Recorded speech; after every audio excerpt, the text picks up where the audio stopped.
হাত মুখ বেঁধে নৃশংসভাবে নিজের স্বামীকে খুন করে ইংলিশ বাজার থানায় আত্মসমর্পণ করল স্ত্রী এবং সৎ ছেলে। ঘটনা ঘিরে ব্যাপক চাঞ্চল্য মালদার ইংলিশ বাজার পৌরসভার 23 নম্বর ওয়ার্ডের নরসিংহকুপ্পা এলাকায়।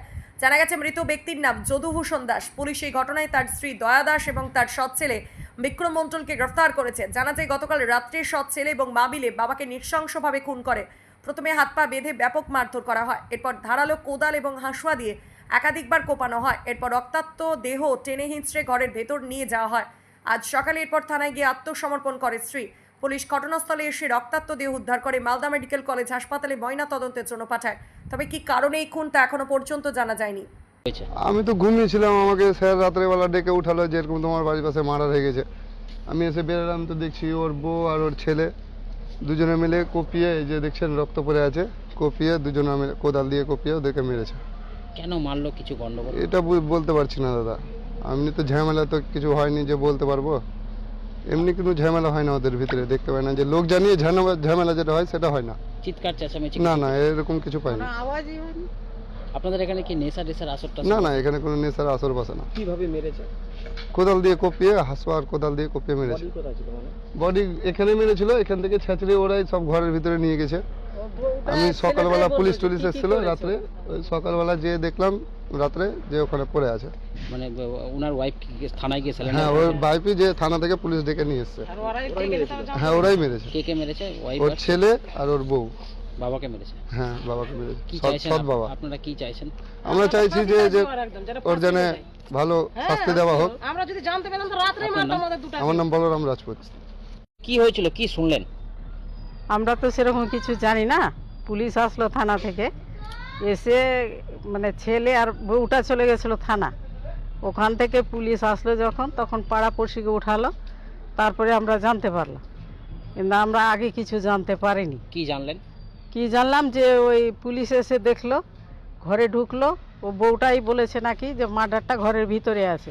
গেট খুলে পুলিশ গিয়ে ঢুকলো, তারপরে পাড়াপড়শির লোক দেখতে পেল যে কোপানো আছে। কাকে মেরেছিল? ওর স্বামীকে। কখন এসেছিল পুলিশ? পুলিশ এসেছিল প্রায় 2:30-3টার দিকে রাত্রে। এখানে কে কে থাকতো? এখানে ওই ছেলেটা থাকতো, বউ থাকতো, আর ওই যদুভূষণ দাস থাকতো। ওরাই কেন মারলো কিছু জানেন? না, আমরা কিচ্ছু জানি না, আর কোনো ঝামেলাও আমরা শুনিনি। বৈকালে গেলাম তো কোনো ঝামেলাই তো না, স্বামী স্ত্রী সবাই ভালোই ছিল, কিন্তু আমরা কিছু শুনলাম না তো। এর আগে আপনাদের এখানে এরকম হয়েছিল? না না, কোনো ঘটনা হয়নি আমাদের এখানে। কি নেশা টেশা জোয়ার আসর টাসর বসে? না, কোনো কিছু বসে না, আগে বসতো না, জানি না। আমরা যখন বাড়ি করেছি কোনো নেশা কোনো জুয়া এখানে বসতেও দিই না। আমরা হয়তো ক্লাবের সঙ্গে যোগাযোগ করে আমরা সব বন্ধ করে দিয়েছি। পুলিশ কাকে ধরেছে? হ্যাঁ, পুলিশ কাকে ধরে নিয়ে গেল? ওই ছেলেটাকে আর ওর বউকে। এটা কি ওর দ্বিতীয় পক্ষের বিয়ে ছিল? ওই যে ছেলেটার মানে ওর বৌদিকে নিয়ে থাকছিল। ছেলেটার এটা বউ ছিল না, বৌদিকে নিয়ে অনেকদিন 15-16 বছর। দ্বিতীয় পক্ষের বিয়ে? হ্যাঁ, দ্বিতীয় পক্ষে। ঠিক আছে, আপনার নাম? প্রতিমা মণ্ডল। এটা কোন এলাকা? এটা নরসিংহকুপ্পাই বলে, আমাদের পাড়ার এখন নতুন নাম দেওয়া হয়নি। ওই তো আমরা যা বললো ওরা, আমরা ওটাই এসে দেখেছি। আমার বাড়িটা একটু দূরে, আমি ততটা জানি না। দেখলাম যে মারার পরে আছে, আমিও ঘরের ভিতরে যাইনি। যখন ওই বউটা গেল তারপর সবাই দেখলাম বা বের করেছে, তখন আমি দেখেছি। আমরা তো জানি না, কিন্তু লোকটা এমনিও খুবই ভালো। তো আমরা তো চাইছি যেন ওদের দুজনের একদম ভালোই সাজা হয়। ওই যে বিক্রমের আর বিক্রমের মায়ের দয়ার। আমাদের সম্পর্কে কেউ হয় না, আমাদের কেউ হয় না, পাড়ার সৎ বাবা হয় ওটা? হ্যাঁ, সৎ বাবা হয়। কি দিয়ে মেরেছে? কি দিয়ে যে মেরেছে এটাও তো বলতে পারছি না। শুনলাম তো কোদাল আর ইলিয়েতে দেখলাম দাও। কি চাইছেন আপনারা? আমরা তো চাইছি যেন ওদের ফাঁসি হয়ে যাক। আমরা খুব ভালো মানুষ ছিল ওরা। ওই লোকটাকে না, এই যদুটা কিসের কাজ করতো এতটা তো জানি না যে কিসের কাজ করতো, কিন্তু লোকটা এমনিও খুবই ভালো মানুষ। আমাদের সাথে দেখা সাক্ষাৎ হতে গেলে সবসময় দিদি ছাড়া, সম্পর্ক ছাড়া কথাই বলতো না। আপনার নাম? আমার নাম অনিতা মণ্ডল।